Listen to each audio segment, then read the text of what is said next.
I will probably disappoint some of you and please others because I am not a practicing scientist.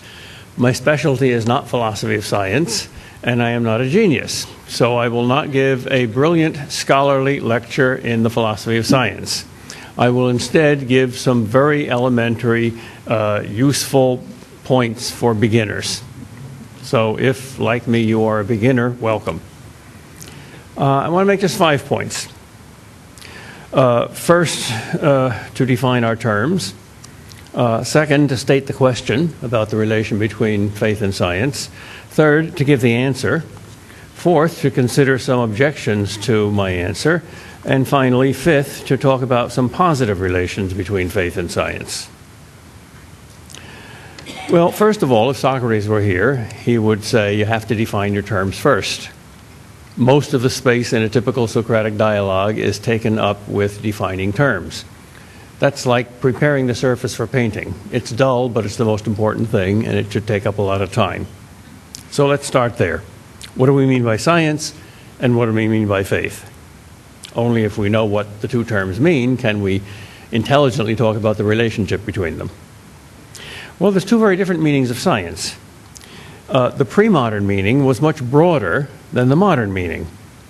In the pre-modern meaning, philosophy is a science, theology is a science. A science is simply ordered knowledge through causes.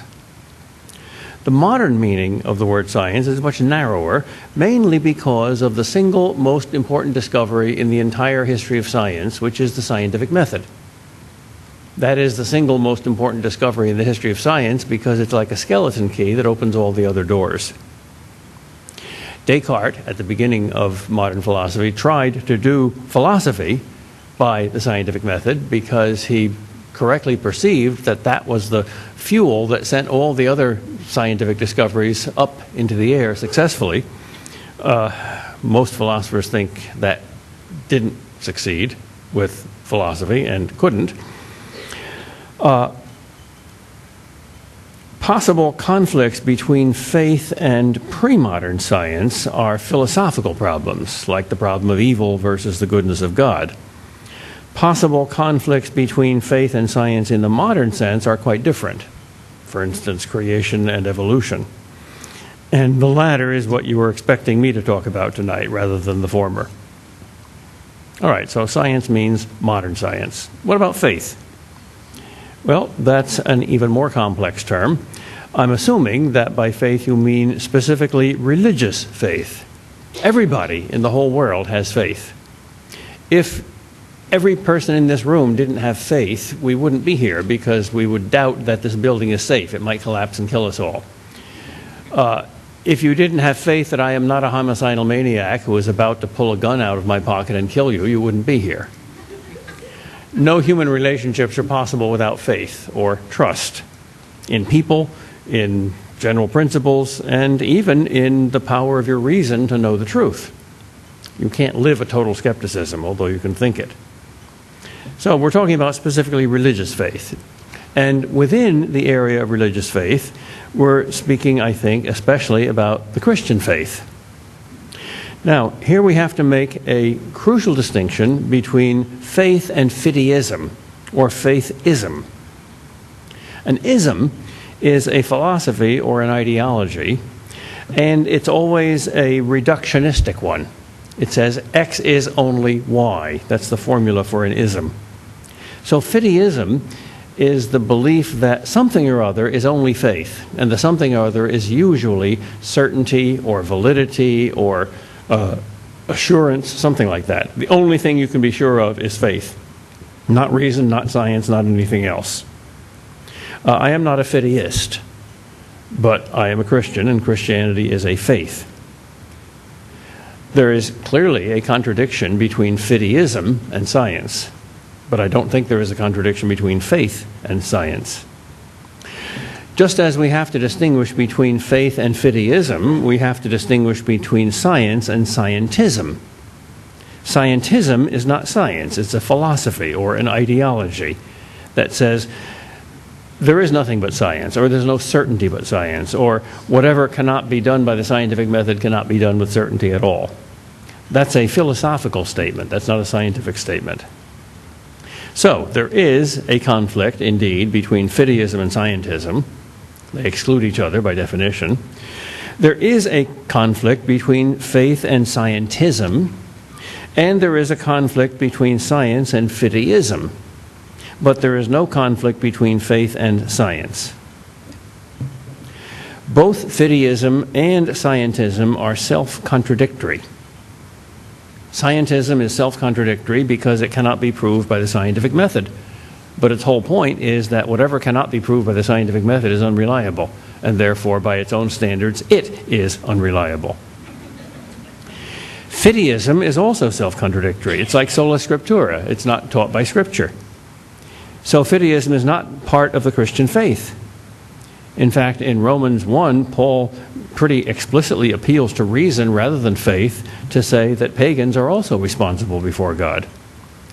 And if you're a Catholic, Vatican I defined as a matter of faith that the existence of God does not need to be known by faith, but can also be known by reason. So, ironically, it is by faith that we know that we don't need to know only by faith, we can also know by reason. We also have to make another important distinction when we talk about faith, especially when we're talking in a modern psychological context. Most people today, when they hear the word faith, think of something that happens in their soul, something personal, something subjective. Either the act of intellectual belief, or the act of personal commitment by will, or the experience of trust or love. These are all parts of faith in the subjective or personal sense, and they're all good and they're all necessary. But I want to talk about the faith rather than faith. That is, the objective truths revealed by God, the content of divine revelation. Christians believe that there exists such a thing. Most non-Christians don't. They think it's just a matter of human opinion. All right? Talking about the act of practicing science as a personal habit and the act of personally, religiously believing is a much more difficult and complex thing, and you need a psychologist to sort out all the relations between those two things. However, talking about the truths attained by religious faith and the truths attained by science is a much clearer and cleaner and more doable topic for one evening, and that's my topic. So, our problem is the relation between modern science and the Christian faith. The question then is, are there any contradictions between the two? They're obviously different. But wine and water, though they're different, can mix. And oil and water, they're different and they can't mix. The truth claims of faith and the truth claims of science both aim at the same object, namely truth. Are there any contradictions? Has modern science discovered anything that refutes any of the claims of the Christian faith? That's our fundamental question. And the typically modern mind answers that question yes, and I will answer that question no. To the typically modern mind, the rise of modern science is by far the number one reason why religious faith has declined in the modern Western world. The picture that you get of modern history, according to this mind, is two graphs. One steadily declining, that's faith, and the other steadily rising, that's science. And the two are directly proportionate. The more science rises, the more faith declines. So we speak in modern times of the war between science and religion. Now, my answer to the question, are there any such contradictions and is there any such war, is no. In fact, the next time someone uses that expression, the contradiction between science and religion, please ask him to stop talking about vague abstractions like science and religion and be specific. Ask him what truth claim, what teaching, what doctrine of Christianity has been disproved by what discovery of which science when? And when you ask that question, you will get a stunned silence. This so-called war is one of the great myths of the history of the world. It does not exist. This war has 0 casualties. And that's amazing because Christianity is refutable. Christianity is by far the most scientifically vulnerable of all religions. Contrast it with a couple of other religions. Contrast it with Islam. In the Quran, there are very few statements that can be scientifically proved or disproved. It's a matter of eternal theological and philosophical principles. There's very little history in the Quran. The Bible is full of history, data, things that it claimed has really happened literally in this world. People often wonder how to interpret the Bible. Should you interpret it literally or symbolically? And the answer is very, very simple. You interpret it as you interpret any book, by the intention of the author. And if the author claims to have seen something with his own eyes, you must interpret it literally. And if the author is talking about something that has not been seen, or better yet, cannot be seen by human eyes, you cannot interpret it literally. Therefore, all the miracle stories in the Bible that have been seen are to be interpreted literally, not symbolically. And all the language about God, who is a spirit and is invisible until the incarnation, is to be interpreted symbolically and not literally. That's a very simple answer to a very simple question. Now, there's a lot of literal stuff in the Bible. For instance, the resurrection of Christ. That was a literal resurrection. And the article in the Apostles' Creed that speaks of the resurrection of the body is so literal that the Greek words literally mean the sitting up of the corpse. That's about as literal as you can get. The fundamental storyline of the Bible is its foundation. And both in the Old Testament and in the New Testament, the historical books come first. Then come the wisdom literature and the prophetic literature. Well, Islam is almost all wisdom literature and prophetic literature and moral literature, very little history. In Buddhism, you have even less history. In fact, if Gautama the Buddha were proved to be a myth and never to have existed, not a single principle of Buddhism would be changed. Because Buddha himself says, "Look not to me, look to my Dharma," my teaching. Jesus, on the other hand, says, "Come to me." Buddha says, "Be lamps unto yourselves." Jesus says, "I am the light of the world."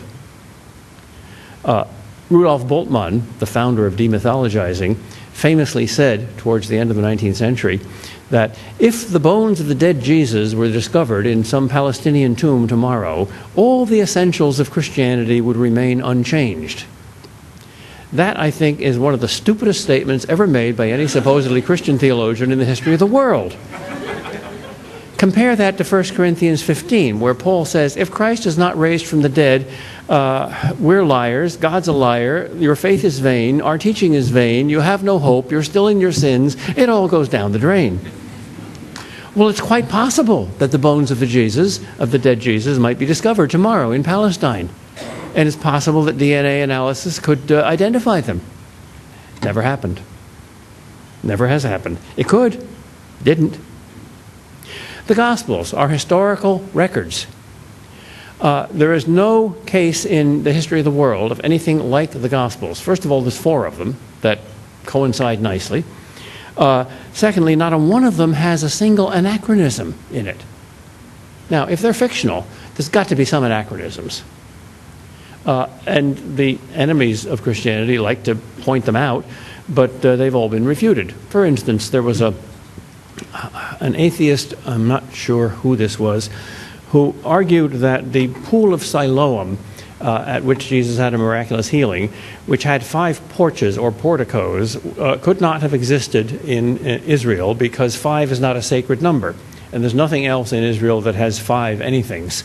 It's either an Egyptian number or a Buddhist number, or it must have been added later. Then, later, they discovered there's the pool and there's the 5 porticos. This happens all the time.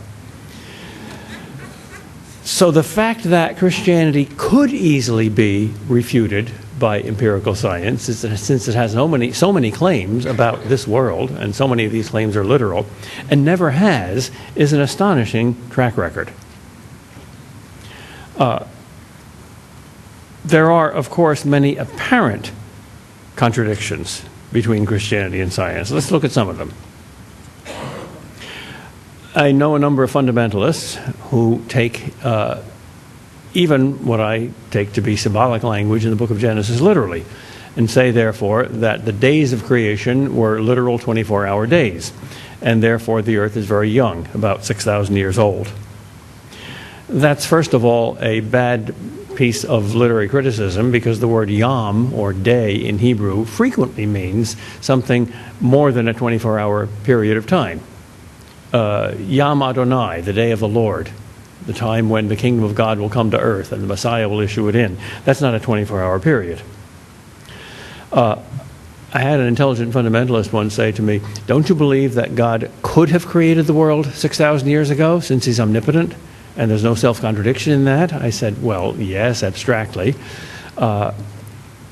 But what do you do with the fossil record and carbon-14 dating and the redshift and all the various scientific ways of calculating that the Earth is about or the universe is 13.7 billion years old? What do you do with all the fossils? And he said, don't you believe that God could have created the world 6,000 years ago without ever having created dinosaurs, but there were dinosaur fossils in the Earth? I said, well, of course he could have done that. And he also could have created this world at 7 o'clock this morning and created all those fossil memories that you have in your mind of yesterdays which never existed. Do you believe he did that? No. Why not? He's not a deceiver. I said, quod erat demonstrandum. The case rests. That's a rather silly apparent contradiction, because anybody who knows any science at all knows that the young Earth theory is simply stupid. The creation evolutionary controversy is not simply stupid. That's a serious controversy. But it is based on two misinterpretations. First of all, Genesis is not science. Secondly, Darwin is not religion. Genesis is not science. It doesn't tell you exactly how God created the world, except that he just did it. In fact, Genesis suggests evolution because the unique Hebrew word barach, which means to create out of nothing, which only God can do, and is never ascribed to anyone except God. It's a unique verb, doesn't exist in any other ancient language. This is used only 3 times in the Genesis creation accounts. For the creation of the universe, or matter, at the beginning, for the creation of life, and for the creation of man. God created man in his own image. On the other hand, Darwin, as distinct from Darwinians, are not founding a new religion. It is a scientific hypothesis to account for the data. And it's a good one. It's got holes in it. It's got serious problems with it. But I know of no other scientific hypothesis that explains the data, especially the fossils, as well as Darwinian evolution by natural selection. But when you say that since there is natural selection, there can't be design, you're going beyond a scientific hypothesis to a philosophical and theological one. But randomness is needed to explain this. Yeah, can't there be designed randomness? Go to Las Vegas and ask about the people who design those roulette wheels. That's designed randomness. There's no contradiction there. In fact, it seems to me that evolution very strongly suggests design, and therefore a divine designer. The order of evolution is from complex to simple, from less intelligent to more intelligent. It looks like a plot. So I never quite understood why those billions of tons of ink have been spilled over the apparent contrast between creation and evolution. Evolution doesn't explain everything, it just explains the appearance of life forms on Earth. And creation doesn't explain how God brought forth the life forms on Earth, it just says that he did it. So I see no contradiction. Another example of an apparent contradiction between religion and science is Heisenberg's uncertainty principle. If there is no causal determination, there's no divine design. Well, I don't claim to be an expert on the issue, but the jury is still out on whether the uncertainty principle refers only to human knowing or to the ontological order of objective reality. And Einstein is still on board saying that God doesn't play dice to the universe, so that's simply an epistemological problem, not an ontological problem. But I'm fascinated with the fact that Marxist philosophers, back when Marxism still existed somewhere outside American universities, Marxist philosophers had a problem with causality because they were atheists and they used Darwin to foster their atheism, but they worried about the fact that evolution means more comes out of less. If there's no divine designer, there's no hand behind the pencil, so it's the pencil that produced the novel. But how can you get a novel out of a pencil?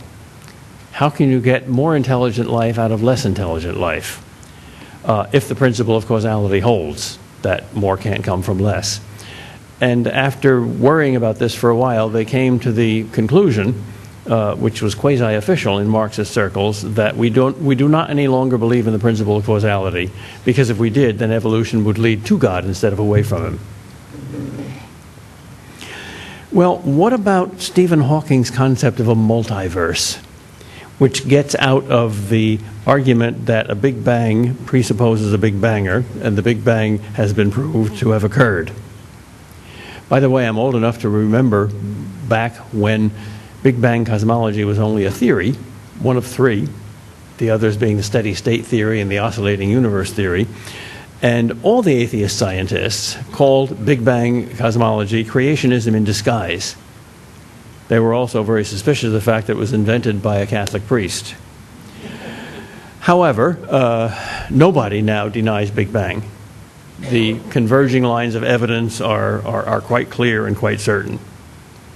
Robert Jastrow, in God and the Astronomers, written about 20 years ago, just shortly after there was a consensus of scientists that Big Bang had been proved, who was an agnostic, used the image of scientists climbing a mountain for centuries and centuries to find out how the universe originated. And finally, when they got to the top, were amazed to find a bunch of theologians who had been sitting there longer than they had been working out. Well, how can there be a Big Bang, which there has been, without a Big Banger? Isn't Big Bang cosmology, if not creationism in disguise, at least a very, very strong finger pointing to a creator? Furthermore, if the universe is all the matter and time and space that exists, then since the creator of something must be not just a part of that thing, but more than that thing, then the creator must be spiritual and not material. Well, Stephen Hawking's answer to that question is that universes just happen. There's a multiverse, that is, whether it's a finite or an infinite number of possible universes. Since this universe is possible, it is. If you believe that universes just happen, I think you've either been through a modern sex education course, which believes that babies just happen, they're accidents, or else maybe I can sell you my timeshare in Florida, or the Brooklyn Bridge. I mean, if you saw a blue rabbit suddenly appear on my head, would you say blue rabbits just happen? Of course not. Well, how about an enormous mountain suddenly appearing on the roof of this building? Would you say mountains just happen? No. Well, how about another galaxy suddenly happening right next to the Milky Way? Would you say galaxies just happen? No. But universes just happen. I think you have to be supremely intelligent to deceive yourself that cleverly. We have a saying in New England, that idea is so astonishingly clever and astonishingly impossible that only someone with 2 PhDs could possibly believe it.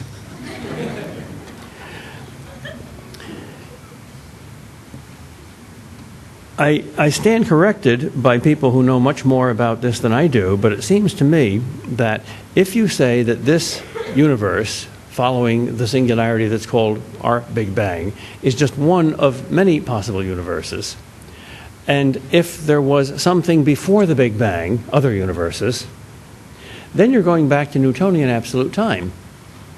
Instead of taking Einstein seriously, who seems to have proved that time is strictly relative to matter. Matter, time, and space are correlative to each other. So if all the time that exists is relative to matter, and if all matter began 13.7 billion years ago, then there is no time before that. Unless you believe in some trans-Einsteinian absolute Newtonian time, which is a regression, which I'm sure Hawking doesn't believe in. So sorry, I don't understand Hawking. There are other apparent contradictions. Most of them aren't from science, but from scientism. That is, from science mistaken for philosophy. Some sociologists say that the empirical data refutes moral absolutism because different societies have different moralities. That's to confuse different moralities with different opinions about morality. If individuals can be wrong, can't societies? Some psychologists say that discoveries of the various ways in which our so-called free actions are conditioned by hereditary and environmental factors refutes the existence of free will. But conditioning is not determining. Conditioning is just limiting. But if you limit something, it's still there. There are all sorts of problems for faith, challenges to faith, some of them coming from common sense or philosophy, like the problem of evil. But that's not specifically coming from science. And however serious the problem of evil is to a believer in a good God, the answer that we get, namely that we don't know, is the most reasonable answer, which is why the book of Job is the all-time classic about the problem of evil. If there were a God who was perfectly good but also perfectly wise, far more wise than we, then we would not fully understand why people like Job suffer. But God would. Because we're not Hamlet, we're not Shakespeare, we're Hamlet. So our ignorance about the details of the problem of evil perfectly fits the hypothesis that there's an all-wise and all-good God. All we need is some clues. I recommend a little novella by Thornton Wilder called The Bridge of San Luis Rey, which is about a Franciscan priest a couple of centuries ago in Peru who has studied science and is losing his faith because he doesn't have scientific confirmation, especially about the problem of evil, that he simply cannot understand. And one day, he's scandalized by the news that a rope bridge over a gorge, the gorge of San Luis Rey, has broken, and 5 young people have plunged to their untimely deaths. So he prays to God and says, I'll make a deal with you. This really scandalizes me. I can't believe you're running this universe anymore. I'm not asking for proof, but I'm asking for clues. Because if you are running this universe, then the universe is like an incredibly beautiful, big, complex tapestry. And you see the front side of it, and it's very beautiful to you, but we don't. We just see the back side of it. But even someone on the back side of the tapestry sees the loose threads. And if he's intelligent enough, he can find clues in those loose threads and at least come to believe intelligently that there is a perfect picture on the other side. So you've got to give me some clues. So he does some research about these 5 lives and interviews families and reads diaries and comes to the conclusion that each one is a kind of a beautiful miniature picture. And there's enough possible meaning in it to be a meaningful story. So he concludes with saying, okay, God, you've shown me enough clues, I'm on board again. And the last line of the book is the memorable line. Some say that to the gods we are like flies swatted idly by boys on a summer's day. Others say that not a single hair ever falls from our head to the ground without the will of the Heavenly Father. And that's how it ends. In other words, it can be believed. And that's all you need. Not only are there no contradictions between faith and science, but there are very positive relationships between faith and science. There are theological bases for science that are necessary, the most important of which is the intelligibility of the universe. Can you believe that it is a mere coincidence that the way our minds work and the way the universe works match? When the old Greek philosopher Pythagoras discovered that the mathematical ratio that defined harmonic intervals on a stringed instrument was the same as the ratio of the distances between the Earth and the 5 visible planets which he measured quite accurately by triangulation, he discovered that mathematics was common to both human thinking and the material universe. And much of modern science came from that discovery. If our minds, for whom our brains are the instruments, are random and not designed, they work very much like computers, all right? If these computers are designed by chance, then they are like a computer whose keyboard has been left out on a football field to be tramped on by spiked shoes of a football team running across them at random. Or in a hailstorm, the hailstones just fall randomly on the keyboard. Now, if you were riding in an airplane and the public address system suddenly said, the pilot and the co-pilot have just died of heart attacks, but don't worry, the automatic pilot will land this plane, and the automatic pilot is a computer that has just been programmed in such a way. Would you smile comfortably? No. Well, if your brain just evolved by chance and not by design, you are a computer with nobody behind it. Why trust it? And yet we find that it is trustable. The logic of the universe and the logic of human thought are exactly the same logic. Is that a coincidence? Or does it show a common designer of both? It's like two identical twins meeting each other. There's obviously a common parentage there. The very validity of human reason, the very trustability of human reason, depends upon the fact that reason is something more than just blind, irrational forces. If human reasoning evolved from a universe which had no intelligence in it whatsoever, because there's no God, and there's no divine designer, and there are no human beings, then you're in exactly that situation. You're getting more out of less. More technically, atheists like David Hume confessed that they could not solve the problem of the uniformity of nature. Why is nature uniform? Why is nature trustable? Why will tomorrow resemble today? How do you know that the principles that we discover today will obtain for the universe tomorrow? Well, there's no answer to that question on a strictly empirical, strictly materialistic basis. That's a presupposition.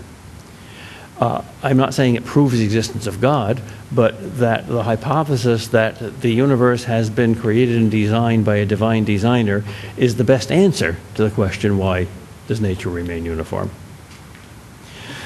Historically, there are many ways in which the origin of science has something to do with religion.